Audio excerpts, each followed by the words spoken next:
Erick Thohir menolak masuk tim pemenangan Prabowo Gibran, terlanjur rugi. Tuh, kan udah dijawab oleh Pak Erick dan Pak Bahlil, ya kan?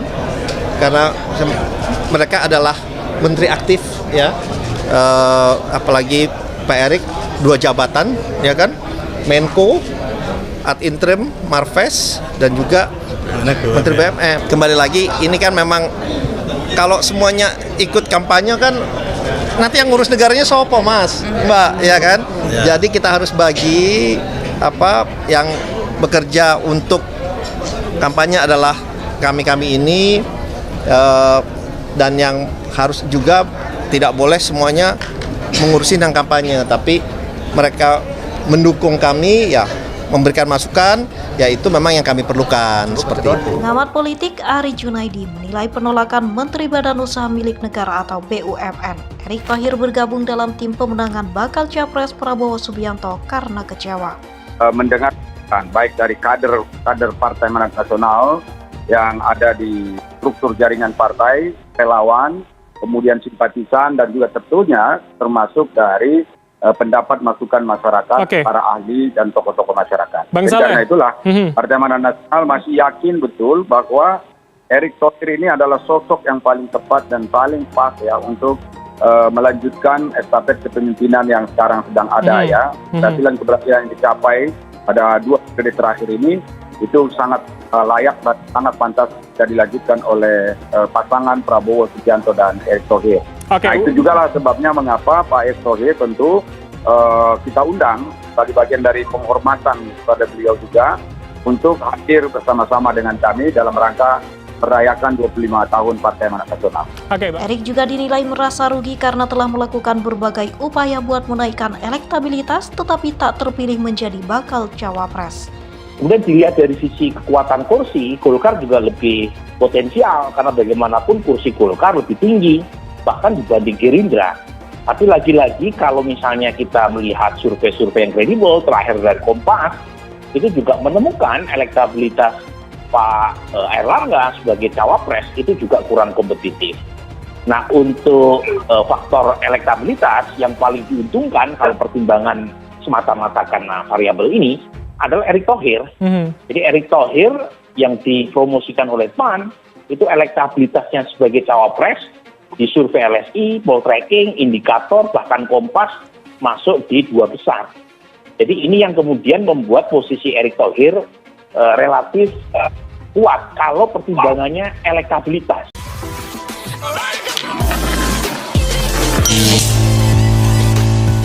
Menurut Ari Junaidi, Erick selama ini terus memoles citra dirinya supaya kuat secara politik yang berdampak terhadap elektabilitasnya yang bersaing di posisi 5 besar cawapres.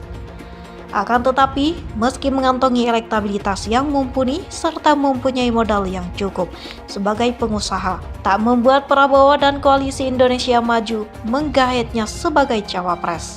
Dia juga tidak dilirik sebagai cawapres Ganjar Pranowo maupun Anies Baswedan.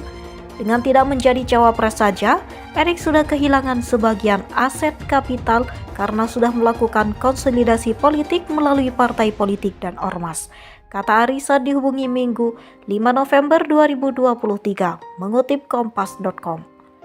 Ari juga menyinggung soal konsolidasi Erick dengan organisasi masyarakat. Selama ini, hubungan Erick dengan Nahdlatul Ulama sangat dekat. Erick merupakan anggota kehormatan Bansar NU dan juga terlibat sebagai Ketua Panitia Pengarah Hari Lahir 1 Abad NU.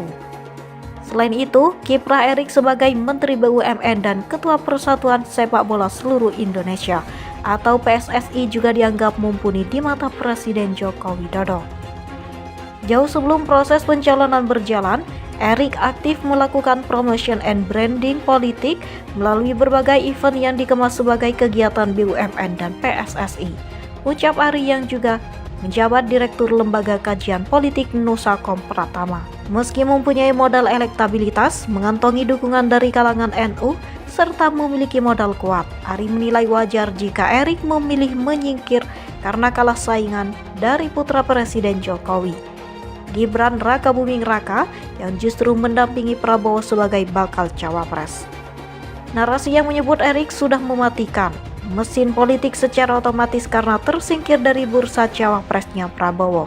Tentu bisa memudahkan kita untuk memahami pernyataan Prabowo yang menegaskan Erick tidak mungkin bergabung di tim ses Prabowo, ucap Ari. Sebelumnya diberitakan Prabowo menyatakan peluang Erick berbuat bergabung di dalam tim pemenangannya dalam Pilpres 2024 tertutup jauh sebelum proses pencalonan berjalan.